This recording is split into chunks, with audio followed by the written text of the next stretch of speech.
Book of Heaven, Volume 17, April 9th, 1925. Jesus binds the soul with the thread of his will, the beauty of the soul who lives in it, the divine will operating in the creature, and her acts done in it, form a cloud of light which serves Jesus and the soul. After many days of bitterness and of privation, my sweet Jesus transported me outside of myself, and taking me in his arms, he placed me on his knees. Oh, how happy I felt on the lap of Jesus after so many privations and bitternesses. However, I felt shy, without the will to want anything or say anything, and without my usual familiarity of the past, which I would have with Jesus when he was with me. Jesus was doing so many things to me. He clasped me tightly to himself to the point of making me suffer.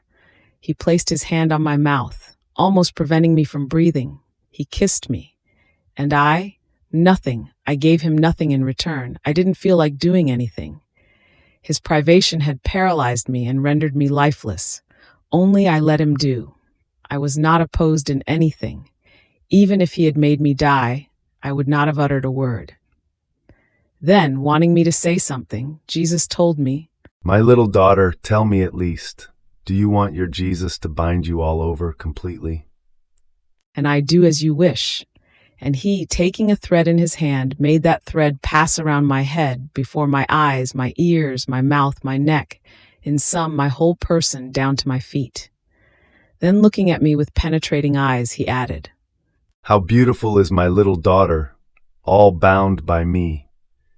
Now yes, I will love you more because the thread of my will has left you nothing which you might do without its constituting itself life of all of yourself. This has made you so gracious as to render you all striking and beautiful to my eyes. So my will has this virtue and power of rendering the soul of a beauty so rare, so striking, that no one else will be able to equal her beauty. It is so great and so charming as to draw my eyes and the eyes of all to look at her and to love her."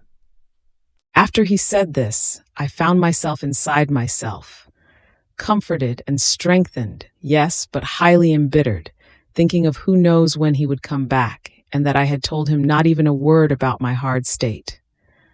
So I began to fuse myself in his most holy will, and my lovable Jesus came out from within my interior, forming a cloud of light around me.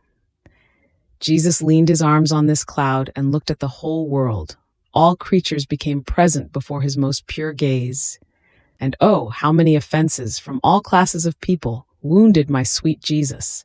How many plots, how many deceits and pretenses, how many machinations of revolutions, as they were ready with unexpected incidents.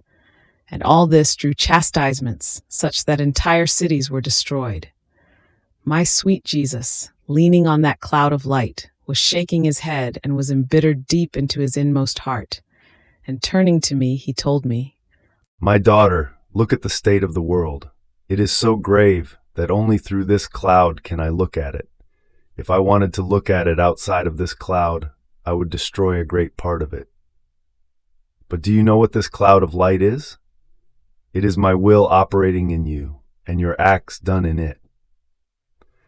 The more acts you do in it, the larger this cloud of light becomes, serving me as support, and to make me look at man with that love with which my will created him.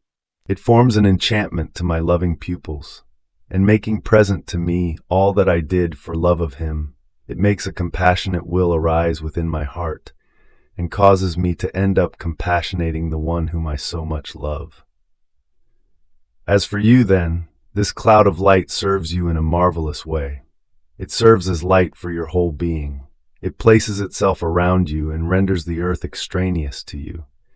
It allows not one taste, even innocent, for people or for other things, to enter into you, and forming a sweet enchantment also to your pupils, it allows you to look at things according to the truth, and as your Jesus looks at them. If it sees you weak, this cloud closes around you and gives you its strength. If it sees you inactive, it enters into you and makes itself operative. Even more, it is jealous to the highest degree with its light, while acting as a sentry, so that you may do nothing without it, and it may do nothing without you. Therefore, my daughter, why do you afflict yourself so much? Allow my will to work in you, and to concede not one act of life to your will, if you want my great designs to be accomplished in you.